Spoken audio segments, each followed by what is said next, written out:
সেদিন চ্যালেঞ্জ করছি যে এই এই পরের মানে এই সামনের ইলেকশনটা যদি মানে গ্রহণযোগ্য হয়, মানে ফেয়ার হয়, ধরে নিতে পারেন পরের ইলেকশন আর ফেয়ার হবে না। এটা হবে না, একটা ইলেকশন হইতে চেঞ্জ করেন যারা রিয়েলি কাজ করতে পারে। হ্যাঁ, আর আপনি চেঞ্জ করে আনবেন, সবাই তো স্বৈরাচারের দোষ, আপনি আনবেনটা কাকে?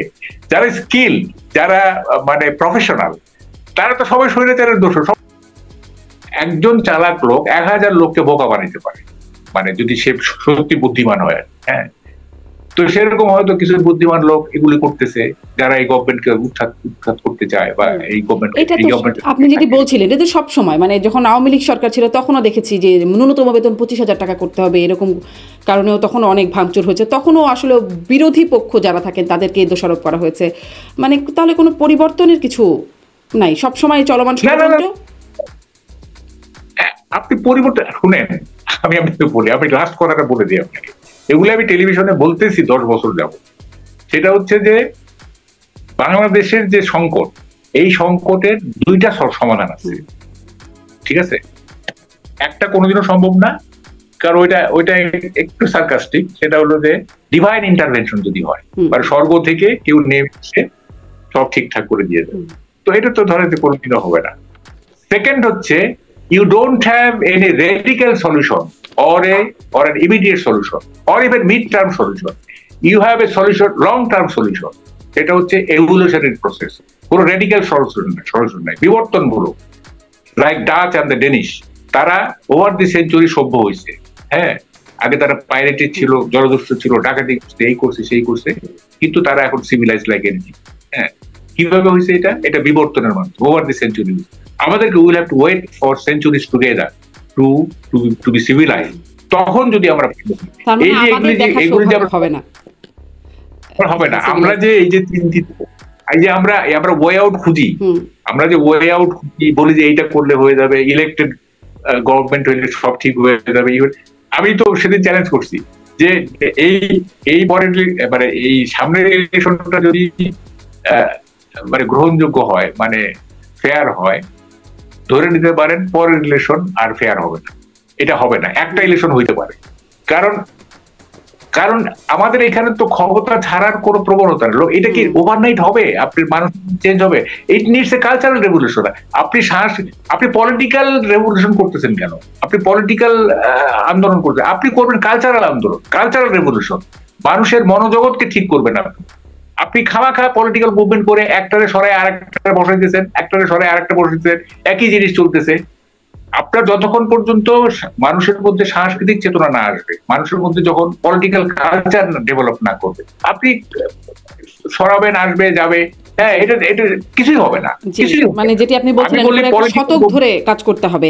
আমি কয়েকটি বিষয় এখন একটু ছোট ছোট করে, একদমই ছোট ছোট করে, আপনি হয়তো একটু বলছিলেনও, তারপরেও কয়েকটি বিষয় ছোট ছোট করে একটু জানতে চাই। যে প্রথমে আসি যে নির্বাচন কমিশন নিয়ে আমরা কথা বললাম, সার্চ কমিটির মাধ্যমে নির্বাচন হলো।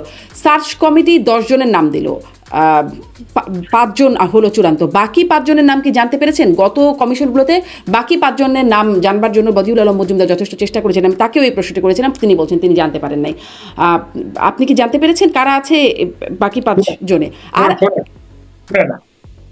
আপনি শুনেন, আপনি তো এতক্ষণ আলোচনার মধ্যে বুঝলেন যে I am least bothered about নির্বাচন commission and all these reforms. I am least bothered. আমার এগুলো জানার কোনো আগ্রহ নাই, কারণ আমি জানি যে এগুলি জেনে কোনো লাভ নাই। যেমন আমি একটা জানছি, সেটা হচ্ছে চিফ ইলেকশন কমিশনারের বাবা নাকি 71 এর মুক্তিযুদ্ধের সময় উনি মানে নথিভুক্ত পিস কমিটির মেম্বার ছিলেন। এটা জানছি আমি, কিন্তু আমার এটা নিয়ে আমার কোনো ইয়ে নাই, কোনো ভাবান্তর নাই। হ্যাঁ, এটা আই এম লিস্ট বদার। এটা কে আসলো গেল, কে না আসলো, এগুলি নিয়ে আমার কোনো মাথা ব্যথা নেই। আমি মোটা দাগে দেখতে চাই যে পলিটিক্যাল অ্যাডজাস্টমেন্ট, মানে পলিটিক্স অফ অ্যাডজাস্টমেন্ট হচ্ছে কিনা, পলিটিক্স অফ অ্যাকোমোডেশন হচ্ছে কিনা, সবাইকে ইনক্লুসিভ পলিটিক্স হচ্ছে কিনা, একটা রেইনবো পার্লামেন্ট করার প্রক্রিয়া শুরু হয়েছে কিনা। আমার এগুলো হচ্ছে আগ্রহ। আমি কেন দেখতে যাবো নির্বাচন কমিশনের কে মেম্বার হলো না হলো, এটা লিটল ম্যাটার। ওখানে যদি আপনি টিএন সেশনের মতো কাউকে বসায় দেন, T N Seshan suppose to be the most capable chief election commission in subcontinent, মানে ইন্ডিয়ান। আপনি ওখানে একজন টিএন সেশন বসায় দেন, কি লাভ হবে? দেখেন, মানে প্রত্যেক দেশে প্রতিষ্ঠান বড়, ব্যক্তি ছোট। আমাদের এখানে ব্যক্তি বড়, প্রতিষ্ঠান ছোট। আপনি কাজ করবেন কিভাবে? মানে প্রতিষ্ঠান যদি ফাংশন করে ঠিক মতো, তাইলে সেখানে যে যাকেই আপনি বসান, সেই আমি যেমন একটা উদাহরণ দেই, যে আচ্ছা এই উদাহরণটা বাদ দেন। তো এখন এখানে তো বাংলাদেশের রাজনীতিতে তো হচ্ছে ব্যক্তিটা হচ্ছে মুখ্য, কে ওখানে আছে, প্রতিষ্ঠান কি হলো না হলো সেইটা বড় ব্যাপার না।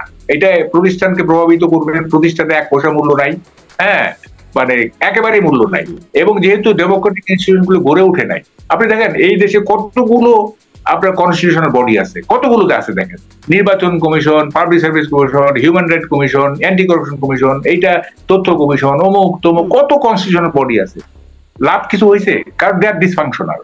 ডিসফাংশনাল এই কারণে যে লোকগুলি যেগুলি বসে থাকে, মানে সেগুলো চায় না, তারা চায় না যে এই প্রতিষ্ঠানগুলো ভালোভাবে চলবে। হ্যাঁ, তো ফলে এগুলি ভালোভাবে চলতেছে না। আপনি যদি প্রতিষ্ঠান যারা আসলে নির্বাচন কমিশনে আমরা দেখলাম, তারা কি চাইছে ভালোভাবে চলুক মনে হয়? এখন এই যে নির্বাচন কমিশন যেটা গঠিত হলো, যে না এটা তো হলো সেদিন, এটা চাইলোই বা এই যে নির্বাচন কমিশন মানে নিযুক্ত হওয়ার একদিন না 2 দিন পরে বলছেন যে আমরা একটা গ্রহণযোগ্য নির্বাচনের জন্য বদ্ধপরি। কে না বলেছে? হ্যাঁ, এটা কে না, হু ডিড নট টেল, কে বলে নাই? আপনি বলেন, লাস্ট যে আপনার এই যে লাস্ট নির্বাচন কমিশনের যে প্রধান নির্বাচন, সে বলে নাই? 24 নির্বাচন কি হয়েছে আমরা তো দেখছি। 18 আগে কি বলে নাই? হ্যাঁ, তো কে বলে নাই? তো এগুলো এইসব মানে জোলো কথায় তো মানে সবাই নাচবে, আমি নাচবো না। হ্যাঁ, কারণ আমাকে শাসন করে কে? আমাকে শাসন করে অভিজ্ঞতা, মানে I am governed by my experience. হ্যাঁ, সুতরাং আমি সবকিছু বিশ্বাস করবো না, সবকিছু আমি আমলে নিব না। হ্যাঁ, জি, আমি মোটা দাগে দেখবো যে কি হচ্ছে। জি, এবার একটু মোটা দাগেই আপনার কাছে আর একটু ছোট ছোট বিশ্লেষণ মোটা দাগেই জানতে চাই। আপনি আইন শৃঙ্খলা পরিস্থিতি, এটি আসলে এখন মানে আপনি আসলে 10-এ, আমি সবগুলো প্রশ্নই একটা 10-এ মার্কিং জানতে চাই আপনার কাছে। আইন শৃঙ্খলা পরিস্থিতিকে আপনি 10-এ কত দেবেন? 10 যদি সর্বোচ্চ ভালো হয়, হ্যাঁ 10 যদি সর্বোচ্চ ভালো হয়, 10-এ আপনি কত দেবেন? এটা আপনাকে কেন বলতে হচ্ছে? এটা তো মাইনাস, এটা তো মাইনাস। আইন শৃঙ্খলা দেখেন, আমি বলি, এই যে দেখেন, এই যে শোনেন, আইন শৃঙ্খলা যে আপনি বলেন, এই যে মামলাগুলি হলো না, মানে শত শত হাজার হাজার লোক আসামি, হ্যাঁ, এবং অদ্ভুত ব্যাপার, মানে এমনও আসামি আছে যে আসলে এক্সিস্টই করে না। হ্যাঁ, তো এগুলি কি পুলিশ নেয় নাই? ওই এখন কোন অ্যাডভাইজার বলছে যে এটা তো আগে মামলা দিত পুলিশ, এখন পাবলিক মামলা দেয়। তা পাবলিক মামলা দিছে বুঝলাম, তা এন্ট্রিটা মামলাটা রেকর্ড করছে কি পুলিশ করে নাই, নাকি পুলিশ ছাড়াই এটা রেকর্ডেড হচ্ছে? তো পুলিশ একটা প্রাইমারি তদন্ত করবে না, প্রাইমারি একটা করবে না যে কাকে মানে এরা অভিযুক্ত হওয়ার মানে যোগ্য কিনা, মানে করবে না? আপনি গিয়ে কতগুলি নাম দিয়ে দিলেন, বাস মামলা নথিভুক্ত হয়ে গেল। তো এইটা আইন শৃঙ্খলার পরিস্থিতির সাথে যায়? তারপরে যে মানে কোন জায়গাটায় এখন যেটা হচ্ছে, এখন শুনেন, সবচেয়ে এখন মানে যেটা দুঃসংবাদ আর সেটা হচ্ছে যে সেনাবাহিনীর তো একটা প্রফেশনাল ভাবমূর্তি ছিল, সেনাবাহিনীর একটা ইমেজ ছিল, সব ছিল। এখন সেনাবাহিনীকে বিতর্কিত করার মানে একটা চলতেছে। এখন দেখেন যে বিভিন্ন জায়গায় সেনাবাহিনীকে বাধ্য হয়ে লাঠিচার্জ করতে হচ্ছে, করতে হচ্ছে। তো সেনাবাহিনীর ভাবমূর্তি নষ্ট হচ্ছে না? আপনি সেনাবাহিনী তো আমাদের একটা ধরেন যে আমাদের একটা প্রফেশনাল সেনাবাহিনী আমাদের ছিল, এখনো আছে। তো তারা এখন জনগণের মুখোমুখি মানে পাবলিকের মুখোমুখি হয়ে যাচ্ছে, এবং কখনো কখনো তাদেরকে এবং এক করতে গিয়ে তাদের ইমেজ ক্ষতি হচ্ছে। মাহবুব কামাল, আপনি বলছেন যে আইন শৃঙ্খলা বাহিনীতে মানে মাইনাস পাবে বা মাইনাস দিচ্ছেন আপনি বলছিলেন যে মামলা প্রসঙ্গে, ঢালাও মামলা প্রসঙ্গে, সাংবাদিকদের বিরুদ্ধে মামলা প্রসঙ্গে আপনার কাছে একটু জানতে চাই। ডক্টর মোহাম্মদ ইউনূস সম্প্রতি বলেছে এই সাংবাদিকদের বিরুদ্ধে ভিত্তিহীন হত্যা মামলা প্রসঙ্গে যে তড়িঘড়ি করে মামলা দেবার কারণে এটি হয়েছে, এবং পুরনো আইন পুরনো চর্চার ফল এই মামলাগুলো, এবং এই স্বীকৃতি মানে স্বীকারোক্তিকে RSF, রিপোর্টার্স উইদাউট বর্ডার্স, তারা এটাকে সাধুবাদ জানাচ্ছে। মানে আপনি কিভাবে দেখছেন? না, ওই মামলাগুলি থেকে আমি একটা 2টা উদাহরণ দিব। আপনি ধরেন আমার এডিটর সাইফুল আলম, নিরেট ভদ্রলোক, হ্যাঁ, উনি হত্যা মামলার আসামি। তো এটা তো মামলাটাও তো হয়েছে 1.5-2 মাস আগে। কই তাকে কি মামলা থেকে অব্যাহতি দেওয়া হয়েছে? হয়নি তো। তারপরে ধর ইশতিয়াক রেজা, উনি আপনি জানেন উনি একটা ভদ্রলোক, এই সেই, তার অন্য দোষ থাকতে পারে, আমি বলতেছি না যে একেবারে নিষ্কলুষ লোক থাকতে পারে, কিন্তু হত্যা করা বা হত্যায় প্ররোচনা দেওয়া এরকম লোক তো তিনি না, তাই না? উনি তো এমনকি যারা গ্রেপ্তার হয়ে 5 জন কারাগারে আছেন, মানে তাদেরও নানান দোষ থাকতে পারে, অনেক রকম কারণে ঘৃণাও করা যেতে পারে, কিন্তু তারা কি হত্যা মামলা, এটি আসলে হত্যা মামলায় গ্রেপ্তার হয়ে তারা যে কারাগারে আছেন, সেটি তো আমি বলছি। আপনি ধরেন যে সাংবাদিকরা, ধরেন মোজাম্মেল বাবু বলেন, রূপা বলেন, এই কিছু আছে যারা গভর্নমেন্টের তোষণ করে নানা রকম সম্পদ করছে, এই করছে, নানা রকম ক্রাইম করছে ইত্যাদি, কিন্তু হত্যায় প্ররোচিত করা, এখন যদি আপনি বলেন যে হ্যাঁ ওই সরকারকে সমর্থন দেওয়া মানেই হচ্ছে হত্যাযজ্ঞের অংশীদার হওয়া, তাইলে তো হয়ে গেল, তাহলে তো সবাই অংশীদার। হ্যাঁ, যদি ওইভাবে দেখেন আপনি যে ওই সরকারকে সাপোর্ট করছে, অর্থাৎ তাইলে যেহেতু 4 তারিখ পর্যন্ত, 4 আগস্ট, আমি যে ওই সেদিন টক শোতে বলছি যে এই যে মানে স্বৈরাচারের দোষর বলতেছেন, তাইলে সরকারি প্রত্যেকটা কর্মচারীকে আপনি বহিষ্কার করে তাদের আইনের নিয়ে আসেন। কারণ সরকারি কর্মচারীরা 4 আগস্ট পর্যন্ত তারা কেউ পদত্যাগ করেনি, এমনকি সেক্রেটারি থেকে বের হয়ে আসেনি। 96-এ আমরা কি দেখছি, 95-6-এ যে সচিবালয় থেকে তত্ত্বাবধায়ক সরকারের দাবিতে সচিবালয় থেকে সবাই বের হয়ে আসছে, জনতার মঞ্চ করছিল। কই এবার তো কোন এডিশনাল সেক্রেটারি, কোন জয়েন্ট সেক্রেটারি কেউ তো বের হয়ে আসে নাই, পদত্যাগ করে নাই।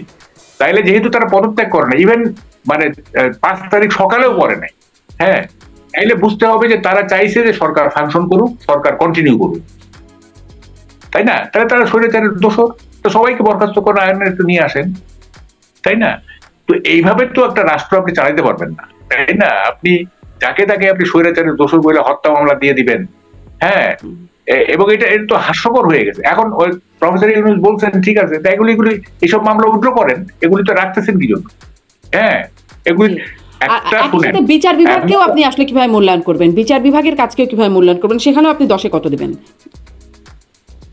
না, বিচার বিভাগ it is yet two B observe. বিচার বিভাগ তো ধরেন যে এই যে আন্তর্জাতিক অপরাধ ট্রাইব্যুনাল, যেটা এটা তো এখনো কাজ শুরু করে নাই, এটা তো আমাদেরকে অবজার্ভ করতে হবে। এখন ইট ইজ টু, এখন আমরা এটা কমেন্ট করতে পারি না, এটা দেখতে হবে আমাদের কি।